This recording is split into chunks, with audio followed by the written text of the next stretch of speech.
Hello, hello, hello to another short story. Today, I have a story perfectly suited for a dark, late-night listen. It is October, after all, the month of all things eerie and macabre. Today, it's Edgar Allan Poe's chilling short story, The Oval Portrait. Follow me into an abandoned, gloom-filled chateau in which a traveler becomes mesmerized by a strikingly lifelike portrait of a beautiful young woman. And when he reads the dreadful history of the painting, a tale of artistic obsession and fatal sacrifice unfolds. The Oval Portrait is an essential piece of Poe's canon that paints a perfect picture of his signature mastery of Gothic literature and his recurring obsession with the death of a beautiful woman, which he famously called the most poetical topic in the world. Well, also the story is a profound meditation on the conflict between life and art, a topic that is also found in many of his other works, including The Fall of the House of Usher. It explores the idea that to create a flawless, immortal work of art, a form of, let's call it vampirism, must occur, draining the very life force from the living subject. It's a very rich story despite its brevity, so immerse yourself in this masterpiece of horror and obsession and feel the cold breath of the Gothic as October deepens. Here is The Oval Portrait by Edgar Allan Poe.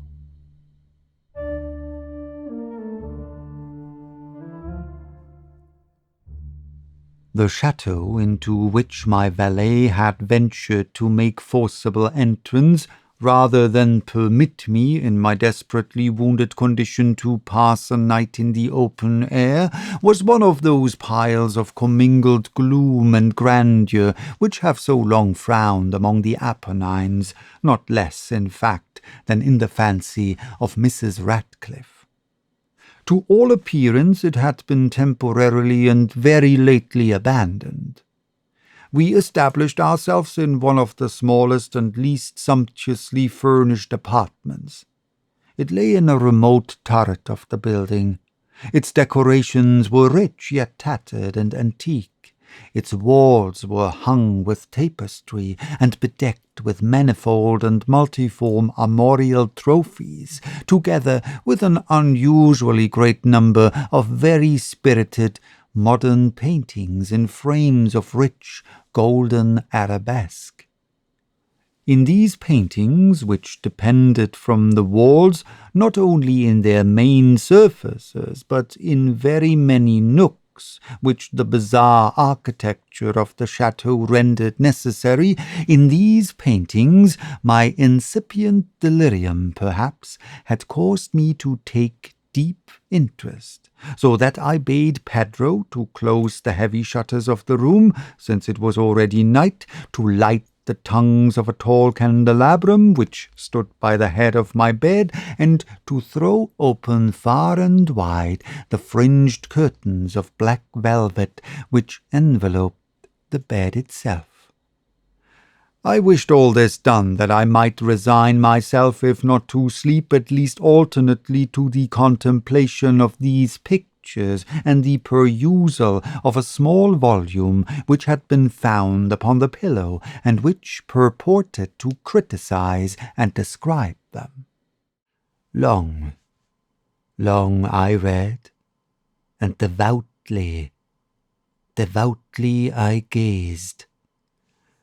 Rapidly and gloriously the hours flew by, and the deep midnight came.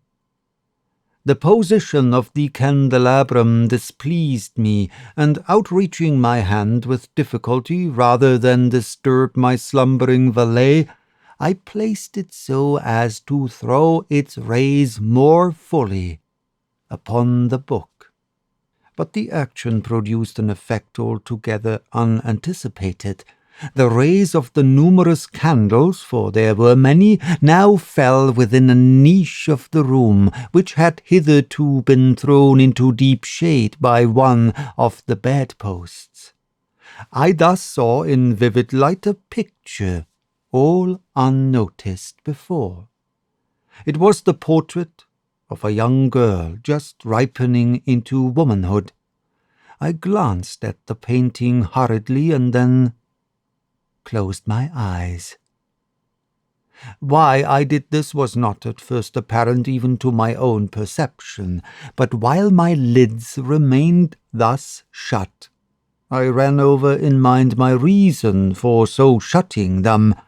It was an impulsive movement to gain time for thought, to make sure that my vision had not deceived me, to calm and subdue my fancy a more sober and more certain gaze. In a very few moments I again looked fixedly at the painting.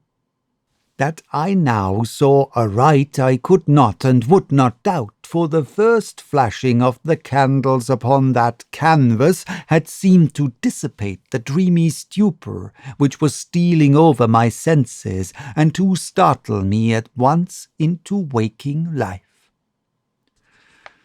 The portrait, I have already said, was that of a young girl. It was a mere head and shoulders, done in what is technically termed a vignette manner, much in the style of the favourite heads of Sully. The arms, the bosom, and even the ends of the radiant hair melted imperceptibly into the vague yet deep shadow which formed the background of the whole. The frame was oval, richly gilded, and filigreed in moresque. As a thing of art, nothing could be more admirable than the painting itself. But it could have been neither the execution of the work nor the immortal beauty of the countenance which had so suddenly and so vehemently moved me. Least of all could it have been that my fancy, shaken from its half-slumber, had mistaken the head for that of a living person. I saw at once that the peculiarities of the design, of the vignetting, and of the frame must have instantly dispelled such idea, must have prevented even in its momentary entertainment. Thinking earnestly upon these points, I remained for an hour, perhaps half sitting, half reclining, with my vision riveted upon the portrait. At length, satisfied with the true secret of its effect, I fell back within the bed. I had found the spell of the picture in an absolute lifelikeness of expression, which, at first startling, finally confounded, subdued, and appalled me. With deep and reverent awe, I replaced the candelabrum in its former position. The cause of my deep agitation being thus shut from view, I sought eagerly the volume which discussed the paintings and their histories. Turning to the number which designated the oval portrait, I there read the vague and quaint words which follow. She was a maiden of rarest beauty, and not more lovely than full of glee. And evil was the hour when she saw and loved and wedded the painter. He, passionate, studious, austere, and having already a bride in his art; she, a maiden of rarest beauty, and not more lovely than full of glee, all light and smiles, and frolicsome as the young fawn, loving and cherishing all things, hating only the art, which was her rival, dreading only the palette and brushes and other untoward instruments which deprived her of the countenance of her lover. It was thus a terrible thing for this lady to hear the painter speak of his desire to portray even his young bride. But she was humble and obedient, and sat meekly for many weeks in the dark high turret chamber, where the light dripped upon the pale canvas only from overhead. But he, the painter, took glory in his work, which went on from hour to hour, and from day to day.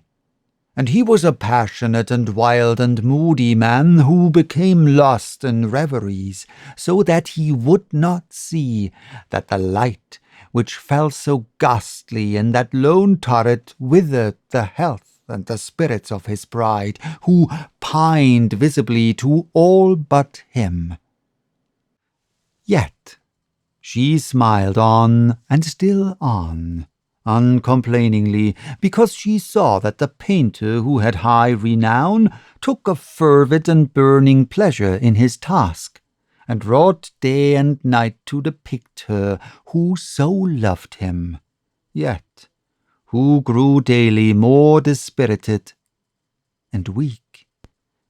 And in sooth, some who beheld the portrait spoke of its resemblance in low words, as of a mighty marvel, and a proof not less of the power of the painter than of his deep love for her whom he depicted so surpassingly well.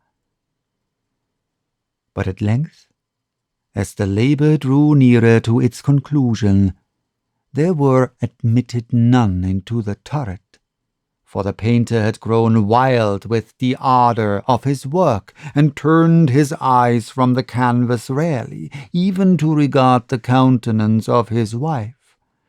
And he would not see that the tints which he spread upon the canvas were drawn from the cheeks of her who sat behind him.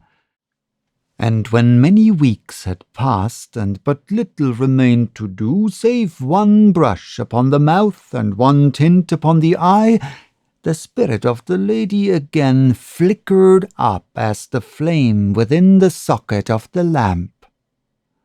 And then the brush was given, and then the tint was placed, and for one moment the painter stood entranced before the work which he had wrought.